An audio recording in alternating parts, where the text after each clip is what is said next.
And we fund until we run out of money. And we always run out of money before we run out of really good grants to fund. Unfortunately, we're trying to change that.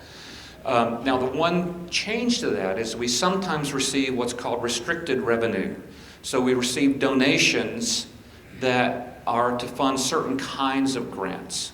And that's what's happened in the CureOM area. We've been able to fund, $1.2 million in research specifically about uveal melanoma, because we had donors who said, I want to fund research, but I want to fund it just for uveal melanoma, and sometimes even more specifically about some specific aspects of uveal melanoma, and sometimes relatively narrowly defined.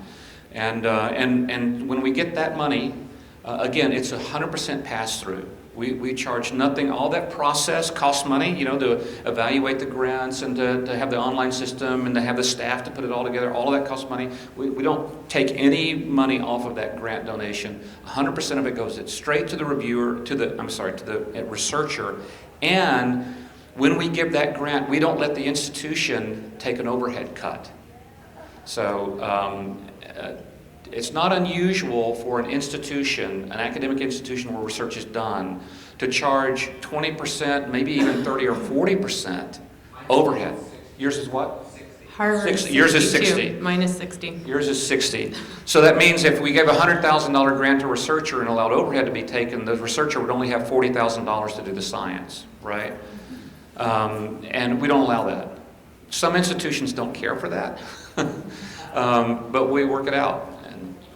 Sorry, that was a long answer to a short question. Sorry. Can I add two things to that? Just to say that the process that the MRF uses is very similar to, like, I've been involved with NIH grants. I'm a reviewer actually for something called PCORI, Patient-Centered Outcomes Research Institute, and it's a very, there are small differences, but it's a very similar process. The peer review process is very similar to kind of the standard. I think what's different with the MRF and some foundations who use this type of process is much faster than the government process. So our turnaround time is much faster than like an NIH grant would be. The other thing that maybe I'll just add to what Tim said that we've talked about a little bit here is that there's one difference with the CureOM Unite campaign grant.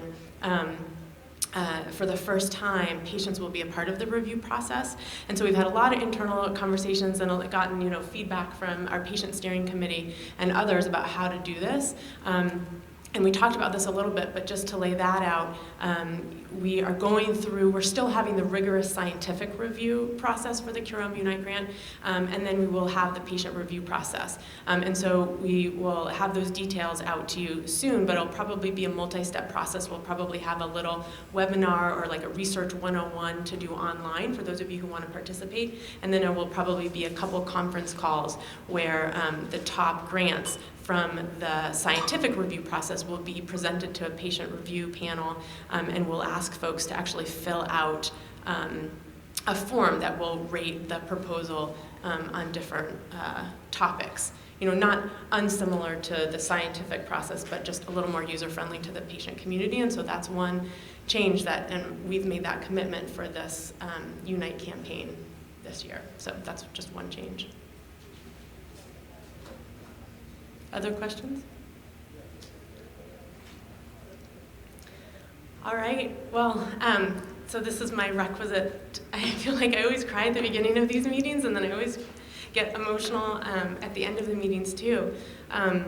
It's just been such an amazing journey over the past 2 days to be here with all of you, and for me this is my 6th meeting, and it's just every year emotional. So amazing to connect with everybody, so amazing to hear how things have advanced in the field, so amazing to have these medical professionals here with us this year through the entire meeting. I really think this is the first year that has happened. I mean, can we give a round of applause to the team?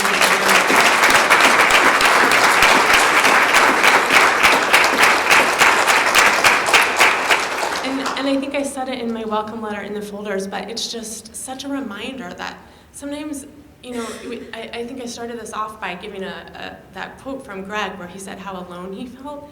And I think it's just a reminder that we as patients and caregivers, we come together and we don't have to feel alone as we come together. But I think it's a real reminder that the clinicians and the researchers in this field are with us together. And I mean, I think that was the idea behind the Unite campaign. And I think like this conference has embodied that.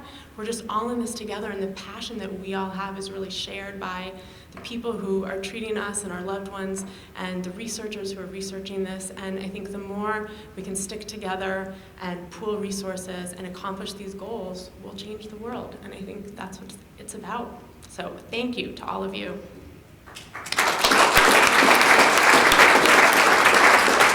And safe travels, and we'll see you in DC.